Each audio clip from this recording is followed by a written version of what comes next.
सब जो सांसद हैं पंजाब से और अन्य बाकी प्रदेशों से, बिहार से, छत्तीसगढ़ से, आज यहाँ इकट्ठे हुए हैं सरकार को ये कहने के लिए कि शीतकालीन सत्र जो है संसद का उसको बुलाया जाए और ये जो काले कानून हैं उनको वापस लिए जाए। हमारा है कि मोदी सरकार होश में आओ, सर्द रुत का सेशन बुलाओ।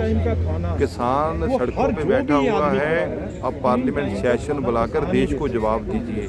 जो काले कानून वो रद्द कीजिए, क्योंकि किसान की डिमांड है कि काला कानून जो है वो उसके हित में नहीं है। हम पहले दिन से बोल रहे थे, पार्लियामेंट में भी हमने विरोधता की कि ये कानून नहीं आना चाहिए। राज्यसभा में हमारे मेंबर पार्लियामेंट सस्पेंड कर दिए गए, लेकिन अब जो संवैधानिक तौर पर इन्होंने पास कर लिया और उसको संविधान ने राइट दिया है कि जो कानून किसी के हक में नहीं है वो प्रदर्शन कर सकता है और सरकार को सोचना पड़ेगा। अब एक अच्छे लीडर की तरह ये सोचें और काले कानून वापस लें। हम सर्द रुत सर्द रुत का जो सेशन है वो बुलवाएं, क्योंकि सरकार का मानना है कि ये सेशन नहीं बुलाएंगे।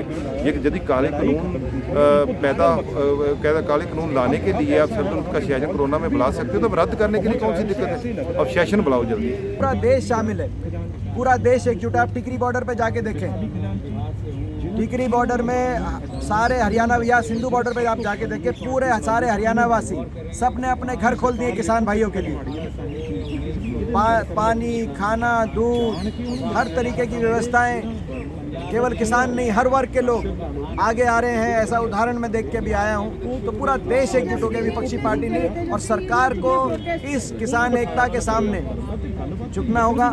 सरकार संयम दिखा। मैं एक और बात कहना चाहता हूँ, ये किसान एकता सभी किसानों ने सभी धर्म, जाति और भाषा की बंधनों को तोड़ते हुए किसान एक हुआ है।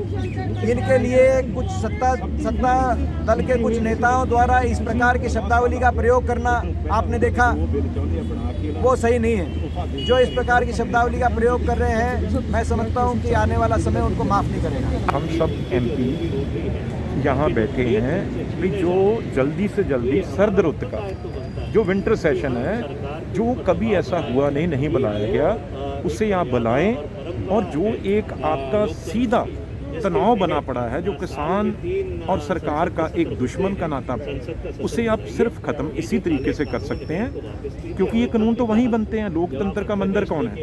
लोकतंत्र का, डेमोक्रेसी का सबसे बड़ा मंदिर तो पार्लियामेंट है, और पार्लियामेंट है तो लोगों का मंदिर है। तो वहाँ पे आप बिल लाइए, और वहाँ से ये बिल जो किसानों ने आपको मीटिंगों में एजेंडा दिया है, जो आपको क्लॉज बाय क्लॉज समझाया है, उसे बिल ला के, आपकी मेजॉरिटी है, आप वो बिल बना के 10 साल के तोहफा दीजिए किसानों को, और किसान खुश होकर अपना वापस जाएं। अगर मोदी जी वाकई 56 इंच छाती वाले हैं, अगर वो अंधेर नगरी चौपट राजा जैसे वो वाराणसी में तबला बजा रहे हैं और 10 तारीख को यहाँ पार्लियामेंट का उद्घाटन करने जा रहे हैं, नहीं, वहाँ कानून तो आप लोगों को मारने के बना रहे हैं। तो इसलिए हम एक तरीका बता रहे हैं, इससे आप सेशन बनाएं, मेजॉरिटी आपकी है।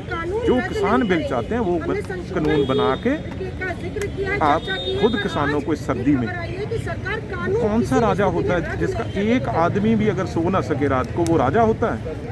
ये तो लाखों लोग हैं जो सड़कों पे बेचारे बगैर छत के पड़े हैं। ये कैसा राजा है? ये कैसी उसकी प्रजा को जो इतना तंग कर रहा है? तो इसलिए ये चीज़ हम एक रास्ता है पार्लियामेंट का निकालें, और पार्लियामेंट में अब करोड़ों लोगों की बात है जो आपके ध्यान में भी आ गई है। हमारी तो आपने सुनी नहीं जब हम समझा रहे थे पार्लियामेंट में, अब तो 130 करोड़ लोगों की बात है, उसे समझें। आए हैं क्योंकि इसका निपटारा होना चाहिए। जो आधी जनसंख्या है भारतवर्ष की, वो किसान हैं, उनके साथ बहुत ज़्यादती हो रही है। ये कानून केंद्र बना नहीं सकता, क्योंकि संविधान में ये स्टेट सब्जेक्ट है।